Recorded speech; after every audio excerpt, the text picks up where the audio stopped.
Frontier core Khyber Pakhtunkhwa की एक platoon ने मेजर अब्दुल करीम के ज़ेरे कमांड लद्दा कला का इंतहाई दलेरी के साथ दिफा किया। कला का मुहासरा 3 माह तक कायम रहा, जिसके दौरान 18 गज़बनाक हमले किए गए। इन हमलों में FC के 8 एहलकारों ने जाम शहादत नोश किया।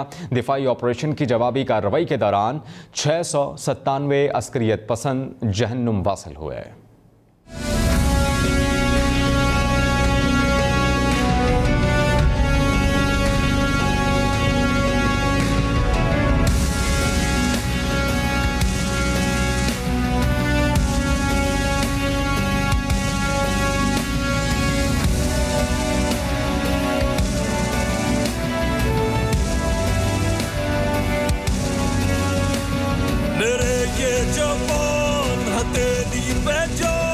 वतन का है मान, शुरत के निशान, शुरत के निशान,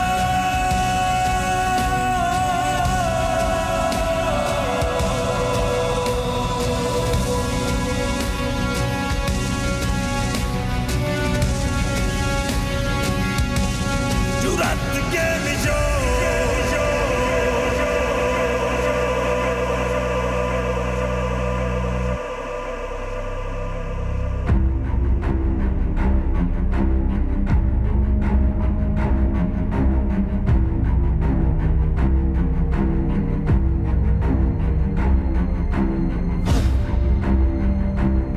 मैं पाक फौज का एक जवान हूं, पाक धरती का मुहाफिज। जो भी पाकिस्तान की तरफ मैली आंख से देखता है, हम उसकी आंखें निकाल देते हैं।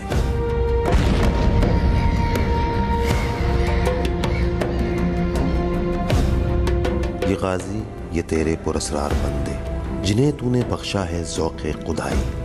दुनीम इनकी ठोकर से सहरा ओ दरिया, सिमट कर पहाड़ इनकी हैबत से राई।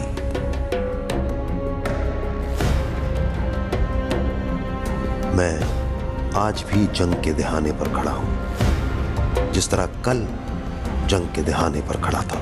मैं मेजर अब्दुल करीम, पाक फौज का सिपाही, पाक धरती का मुहाफिज, लद्दा का मुहाफिज।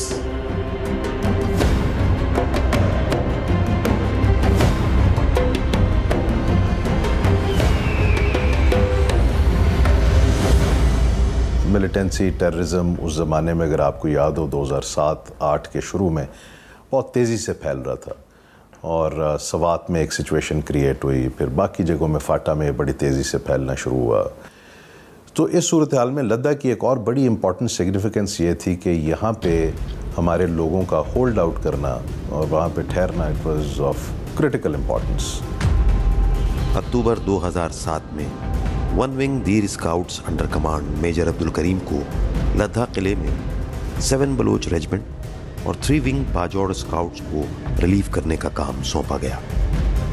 फौजी हमेशा सीना सपर रहता है, वो अपनी धरती पर आंच नहीं आने देता। अपनी धरती और अपने लोगों के मुस्तकबिल के लिए, उनकी हमेशा की आज़ादी के लिए, क्योंकि फौजी से ज़्यादा कोई नहीं जान सकता कि आज़ादी क्या होती है। जब मुझे जी ऑर्डर्स मिले तो मैंने वहाँ लद्दा के लिए तैयारी शुरू कर दी, अपने लोगों को मोटिवेट करना शुरू कर दिया। एक्चुअली जो हमारी ट्रीटी साइन हुई थी मिसक्रिएंट्स के साथ, क्योंकि हमें बताया गया था कि जो हमने राशन साथ लेके जाना है वो 5 बैग जो है वो आटे के, 5 टीन, 1 बैग जो है दाल का, और इस तरह की कुछ लिमिटेड चीज़ें बताई गई थी कि साथ लेके जाना है। इसके साथ साथ हमें बताया गया था कि आपने पर्सनल ज़ाती हथियार लेके जाना है और ज़ाती हथियार में सिर्फ 1 मैगज़ीन जिसमें 20 गोलियों से ज़्यादा नहीं हो। तो मैंने जो राशन है वो तकरीबन 1 महीने का राशन मैंने स्टैक कर दिया, तमाम अपनी जो 2.5 टनें थी 5 टन्स व्हीकल में आगे, और कुछ मैंने स्टैक किया एमुनिशन नीचे। मुझे पता था कि हमने वहाँ पे पहुँचना है और इन्होंने ये वादा खिलाफ़ी करनी है और दोबारा इस एग्रीमेंट को तोड़ देना है। हुक्म अदूली हमारे सरिश्त में नहीं। जब कूच का हुक्म होता है तो हम तन मन धन से तैयार होते हैं। फ्रंटियर कोर के ट्रूप्स थे, कुछ उनकी अप्रीहेंशंस थी, कुछ जो ये टेररिस्ट भी थे वो वहाँ के लोकल थे। वहाँ से ऑपरेट करते थे या आर्म फोर्सेस के होते थे, उसको उनकी फैमिलीज़ को स्पेशली विक्टिमाइज़ किया जाता था। तो उनको कुछ एप्रीहेंशंस थी वो जो मैंने सेंस की और मैंने दरबार की। दे डिसाइडेड कि जी हम last bullet, last drop of blood तक we will fight and will not put the flag of Pakistan down whatever the situation may be. दरबार में मैंने उनको मोटिवेशनल चीज़ें उनको अपनी नेटिव लैंग्वेज में पश्तो में बताई। मैंने कहा कि देखें ये वो लोग हैं जो कि ना पाकिस्तान के हैं ना आपके खैर ख्वाह हैं। तो वो सारे चार्ड अप हो गए, वो सारे जो है मुझसे आगे उन्होंने नारे तकबीर अल्लाह अकबर के नारे लगाना शुरू कर दिए। उन्होंने कहा कि बेशक अभी कोई जाए या न जाए हमने जाना है, और वहाँ से उन तमाम इलाके को इस गन से हमने क्लियर कर। मिला है हुक्म कूच का, फिजा में खोल दो अलम, वो तबले जंग बज उठा, तनादरम तनादरम। अगर इस जंग में शहीद हो गया मैं, गम न करना, मेरे जज्दे खाकी पे तमगे सजाना, घर भेज दूंगा। माँ से कहना वतन से तेरी जो हुआ था पैदा, वतन की मिट्टी पे आज मर मिटा है। वतन की सरहद है तेरा आंचल, उसी की खातिर फिदा हुआ है। लेकिन ये बिल्कुल क्लियर था हमें कि अब सिचुएशन यहाँ पे डिटेरिएट होगी और ख़राब होगी, और वो हुई फिर ख़राब। 24 दिसंबर डेडलाइन थी, उसमें ट्रांसफार्मर हो गया था। फिर उन्होंने कुछ फायर किया था जो कि हमारी वाटर टैंक था, उसके जो पाइप आ रहे थे नीचे उस पर भी उन्होंने बहुत ज़्यादा शेलिंग की थी। पाइप फट गए थे और सारा पानी ज़ाया हो गया। असल वहाँ से प्रॉब्लम शुरू हुआ जब एक दफ़ा इनके कुछ लोग, इनकी एक ओपी थी, ओपी से वो कहीं पानी लेने गए तो उनको इन्होंने अबडक्ट किया। एक एग्रीमेंट था कि they will not do it but they did it. उस पे मेजर करीम रिएक्टेड। ये मुझे रिपोर्ट जो किया गया था, नायब सूबेदार चिश्ती गुल साहब थे, उन्होंने कहा कि इस तरह हमारे 4 सोल्जर्स नीचे गए हैं और पानी लेने के लिए, और वो मिसक्रिएंट्स उनको ले गए। तो AK-47 है, उसको मैंने कॉक किया और मदरसे की तरफ चलना शुरू हो गया। तो मिसक्रिएंट्स प्रोबेबली ये सोच रहे थे कि आके कोई मैं उनके मिन्नते तरले करूँगा कि मेरे बंदों को छोड़ दें। तो मैं शुरू से इधर से माइंड बना के गया था कि मैंने किसी को जाके वहाँ पे स्कोर सेटल करना है। वहाँ पे गया तो हमने फायर शुरू किया।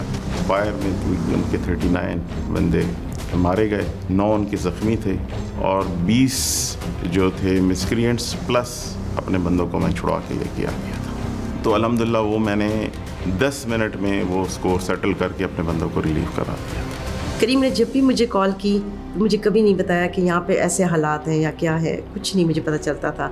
तो मैं इनसे पूछती भी थी, मैं कहती थी ये जो न्यूज़ में आ रहा है ये क्या, आप कैसे हैं, क्या है, ये क्या हो रहा है, मुझे भी तो एटलीस्ट पता होना चाहिए। तो कहते थे नहीं सब कुछ खैर खैरियत है, मैं कुछ ही दिनों में वापस आ जाऊँगा।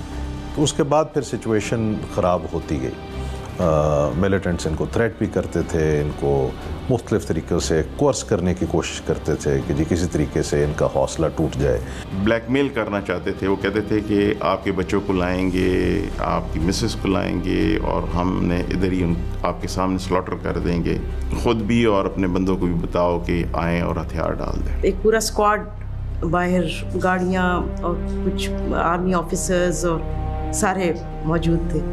हमारे साथ थोड़ी ये प्रॉब्लम है और आपको हम बताना चाह रहे हैं कि इस वक्त मेजर करीम बहुत प्रॉब्लम में है और इस तरह वहाँ पे ऑपरेशन हो रहा है और काफ़ी, तो हम चाहते हैं कि हम इनको एवैक्यूएट करें यहाँ से फ़ौरन, बच्चों को और मिसेस को, क्योंकि उनको आपके घर का, आपकी हर चीज़ का मालूमात हो चुकी हैं और वो किसी वक्त भी यहाँ पे रेड कर सकते हैं आप। तो न रात को नींद आती थी न दिन को, और मुझे एक ही फिक्र होती थी कि मेरे बच्चों को कोई मतलब या कोई आके ले ना जाए। हालांकि उन्होंने हमें बहुत अच्छा सिक्योर रखा हुआ था और बहुत गार्ड्स वगैरह हमारे आसपास, हमारे रूम के बाहर भी गार्ड्स होते थे। मुझे उस वक्त ज़्यादा अफसोस होता था जब सारे बच्चे उस लॉन में खेलते थे, तो मुझे इन्होंने मना किया था कि अपने बच्चों को नहीं जाने देना। ये चीज़ें बहुत छोटी पड़ जाती हैं आपकी फैमिली, जब आपके सामने आपकी कौम, आपका मुल्क आ जाता है तो आपकी फैमिली बहुत पीछे चली जाती है। Situation was very critical. जैसे मैंने आपको बताया कि ग्राउंड लाइंस ऑफ कम्युनिकेशन सारी कटी हुई थी। Practically Ladha fort was isolated for at least 3 months। लेकिन उनकी कोशिश ये थी कि किसी न किसी तरह से फोर्ट की दीवारों को गिरा के वो एंट्री चाहते थे।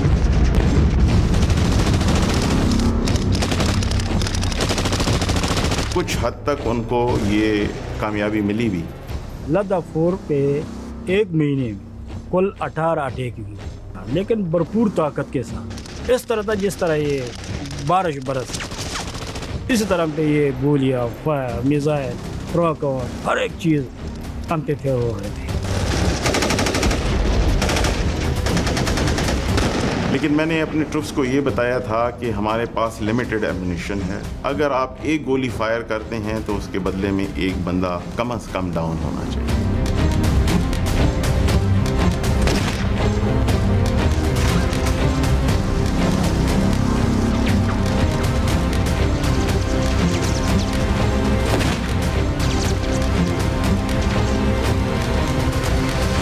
हमारे 8 शहीद हुए और 14 ज़ख्मी थे। दूसरी तरफ हमने कोई तकरीबन 700 से ऊपर हमने लोगों को वहाँ पे मारा, मिसक्रिएंट्स को।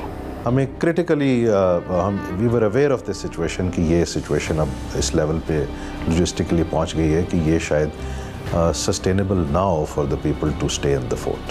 हेली ऑपरेशन प्लान किया गया जिसके थ्रू हमने लॉजिस्टिक्स भी देनी थी, कुछ रेगुलर इन्फेंट्री के लोग भी वहाँ पे पहुँचाने थे, बॉडीज़ भी इवैक्यूएट करनी थी, ज़ख्मियों को भी लेके जाना था। So it was a combined operation of PF, aviation, artillery, and it was controlled by several people, but ultimate control and clearance was obviously given by GHQ, the then Chief of Army Staff, and this operation went in.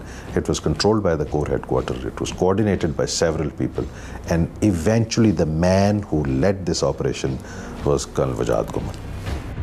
Then it was decided कि लद्दा fort को relieve करने का और कोई तरीका नहीं है possible, तो वी वर आस्क्ड कि इफ़ इट इज़ पॉसिबल कि आप एविएशन जो है इस ऑपरेशन को लीड करे और लद्दा फोर्ट को रिलीव करे। सो आपने जहाँ पे भी जाना है आपने ऊपर से गुजर के जाना है, and you will be visible for 40 मील से आप नज़र आते हैं। आप उसकी तरफ you try to approach this fort, you will be visible way long. वो वेपन्स जो they are in the direct firing range of the fort, और फोर्ट के साथ आपने लैंडिंग करनी जो कि एक बॉल के अंदर।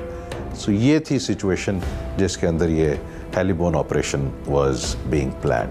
आई कुड स्टार्ट सीइंग किटकोट के पास एक नाला आ रहा है, इट वाज अ बिग नाला, और उस नाले के अंदर जो है आई कुड सी दैट नाला going almost up to Makeen, और मकीन पे पहुंच के it would have a hairpin turn करता था यूं करके, but it would go up to Ladha fort के साथ से गुजर रहा था बिल्कुल। सो ये just had a flash in my head कि यार इसको हम यूज़ कर सकते हैं कि नहीं कर सकते।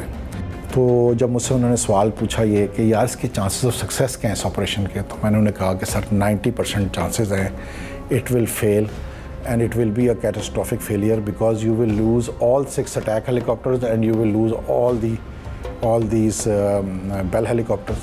इनमें से एक भी वापस नहीं आएगा। हमारी फ़ौज का कल्चर ये है, अपने शहीदों को और ज़ख्मियों को हम नहीं छोड़ते। Whatever happens, we try and recover them in whatever the cost for that is.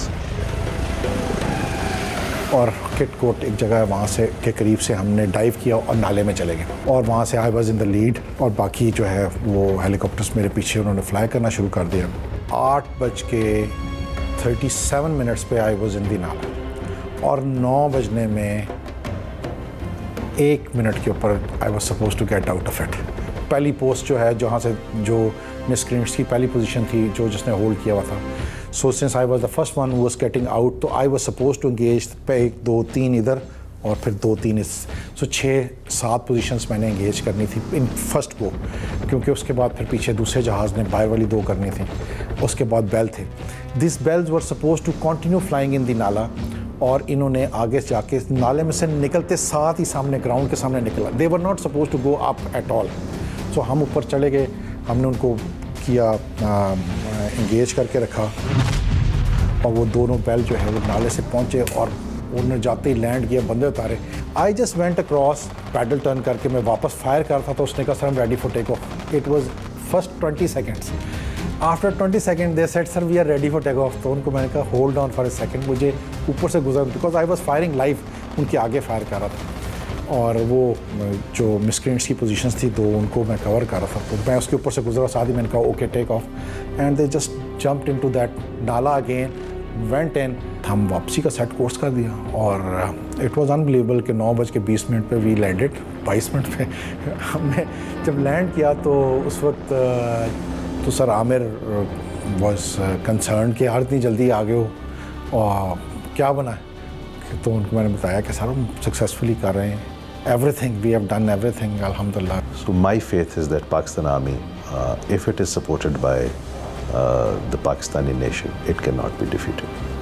उनकी तरफ से अनाउंसमेंट हुई जंग बंदी की और उनकी तरफ से बार बार ऐलान होते रहे हैं, हमारी तरफ से कोई वो नहीं हुआ। आपका बस एक ही एम रह जाता है, you have to defend your motherland. Strength matter नहीं करती, जज्बे मैटर करती। अपनी कौम और मुल्क की हिफाजत करना ये एक फौजी की ज़िंदगी है। जिनके बच्चे शहीद हुए अपने मुल्क और अपनी कौम के लिए, उन माओं को बार बार सलाम करते रहे तो भी कम है। जब मैं लद्दाख में ही था तो तब अनाउंसमेंट हो गई थी कि मुझे 17 वसालत से नवाजा गया है। लेकिन यहाँ पे एक चीज़ मैं क्लैरिफाई कर देना चाहता हूँ कि फ़ौजी होते हैं ये तमग़ों के लिए नहीं लड़ते, ये अपनी धरती माँ के लिए लड़ते हैं।